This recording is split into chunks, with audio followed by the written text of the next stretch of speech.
Bonjour, je m'appelle David Brollier de Genève, en Suisse, et je suis à Dakar depuis début décembre pour des projets culturels et différents projets en tant qu'ambassadeur de bonne volonté entre Genève et Dakar. 40 ans, c'est déjà un certain temps, vous avez raison de le dire.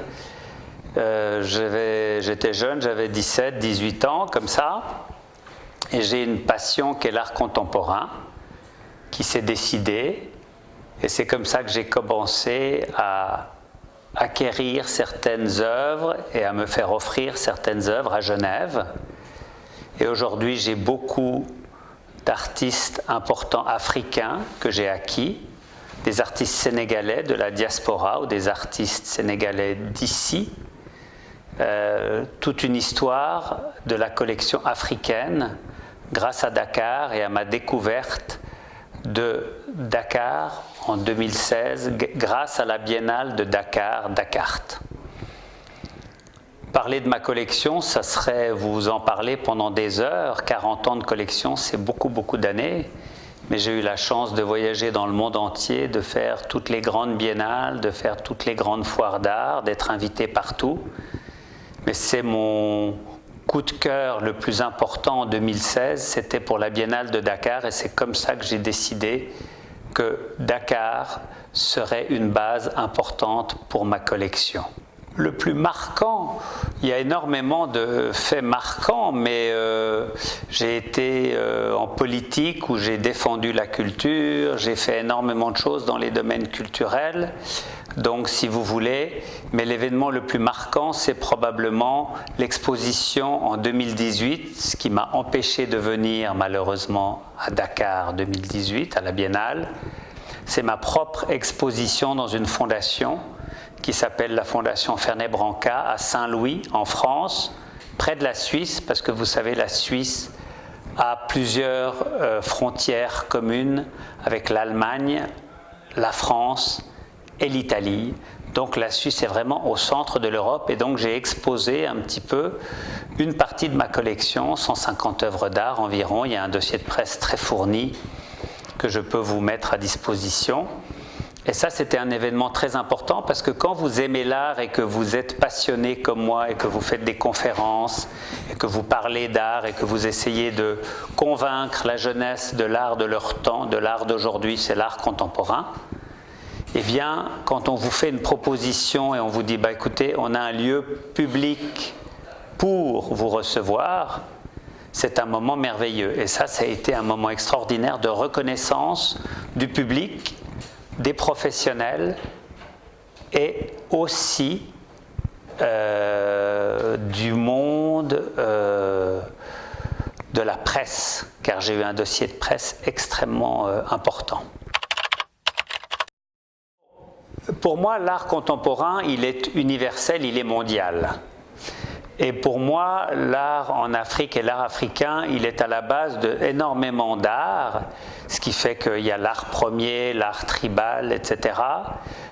Et donc j'estime que je fais moins de distinction, si vous voulez, entre les différents arts.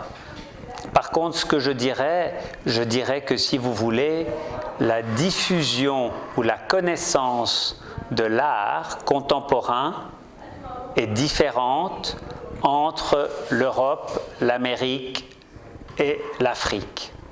Donc ça, si vous voulez, c'est un point important. Mais le fait est, c'est que j'ai grandi en Europe et qu'au début, j'ai donc collectionné des artistes suisses ou européens ou américains.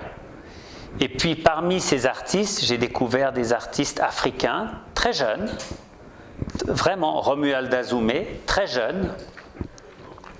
Romuald Azoumé, un artiste africain aujourd'hui qui est très connu. Ensuite, Barthélemy Togo, un Camerounais. Ensuite, Pascal Martin Taillou. Et puis ensuite, d'autres artistes que j'ai eus dans ma collection. Vous savez, les collections, elles évoluent parce que quand on n'est pas très riche, il faut avoir toujours de l'argent pour acheter de l'art. Donc, il faut de temps en temps revendre certaines œuvres pour pouvoir en acquérir d'autres. Et c'est ce qui s'est passé avec Brouli Bouabré, qui est un artiste aussi africain très connu, que j'ai revendu à une époque.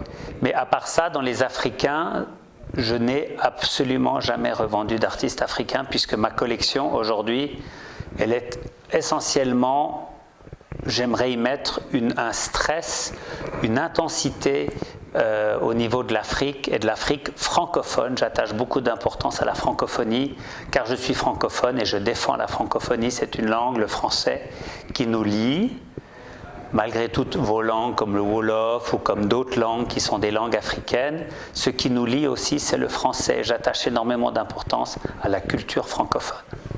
Alors vous l'avez dit tantôt, vous avez déjà un amour pour la terre africaine. Pour revenir à une question au Sénégal, comment est-ce que s'est passée l'intégration? Pourquoi déjà? Parce qu'on voit très sénégalais, très africain. Je suis sénégalais dans le cœur.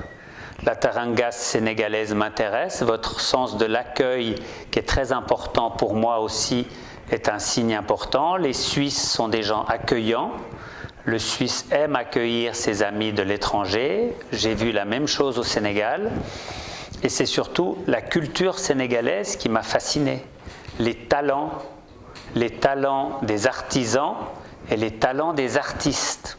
Et les talents, comme vous avez Ousmane Bey, qui est un très grand designer, en 2016 ou bien avant, peu de gens le connaissaient ici au Sénégal et à Dakar. Maintenant, je reviens en 2019 et en 2020, il a une boutique sur la Corniche et tous les gens se précipitent pour voir ses créations et lui acheter du mobilier. Donc pour moi, c'est ça.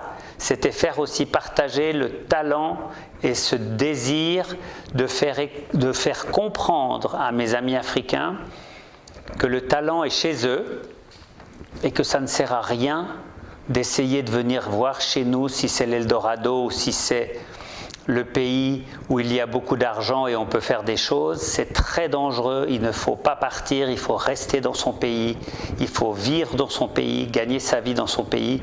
Et c'est aussi pour ça que je suis venu, pour faire en sorte qu'il y ait d'autres projets qui permettent aux Sénégalais d'arrêter ces folies et arrêter aux Africains ces folies, de faire des traversées complètement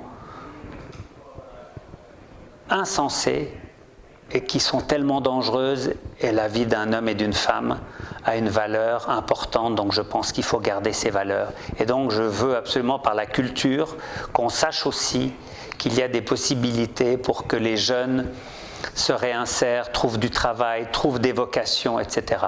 La culture est aussi importante que l'économie. Et ça, c'est une chose très importante que je veux mettre en valeur dans mes entretiens, dans mes relations à très haut niveau. Et le centre ou l'étape qui sera dakaroise et sénégalaise, pour moi, ça sera un lieu ici à Dakar de développement de toutes ces cultures, de tous ces échanges avec l'Europe, avec le monde, faire venir des artistes européens, faire venir des artistes sénégalais et africains en Europe, etc.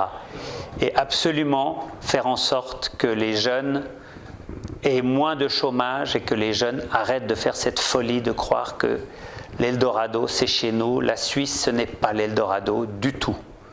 Quand on y arrive, c'est une horreur et c'est terrible et on finit dans la misère et c'est une horreur. Et les frères et sœurs du Sénégal et d'Afrique ne méritent pas du tout cela. Tout à fait. Vous avez déjà le musée des civilisations noires et vous avez le musée aussi d'Anfa, Théodore Monod, qui sont des lieux de culture d'Afrique et du Sénégal très importants. Donc il faut que les jeunes se rendent, s'intéressent et regardent ce qui se passe. Il se passe beaucoup de choses à Dakar. Il y a des galeries, il y a des espaces. Le monde politique est en train de bouger au niveau de la culture aussi. Donc il va y avoir des choses importantes. La Biennale de Dakar est un élément essentiel du vecteur culturel sénégalais. Donc tout ça est très important. Et pour l'entrepreneuriat, il faut aussi qu'il crée des nouveaux jobs, qu'il crée des nouvelles façons de voir les choses, de nouvelles réflexions. La culture permet de beaucoup réfléchir et de trouver différents débouchés. La restauration, la conservation, être artiste, être sculpteur, être peintre, être photographe, etc., etc., etc., etc. Donc ça, c'est très important. Et c'est pour ça aussi que je veux, par ma connaissance et par le fait que je suis considéré comme un professionnel de l'art contemporain, aussi permettre aux Sénégalaises et aux Sénégalais de bénéficier de mes connaissances et de mes conseils, voire de mon cheminement, pour aussi voir avec eux et peut-être créer des vocations. Il y a des excellents artistes. Moi, j'ai acheté un artiste, Fally Senso, en 2016. Il est à la Biennale de Dakar en 2020. C'est fantastique dans le programme officiel. En 4 ans, c'est fantastique. Le message, il est que tout est possible, il faut y croire, et tout est possible ici, au Sénégal, sur place, en Afrique.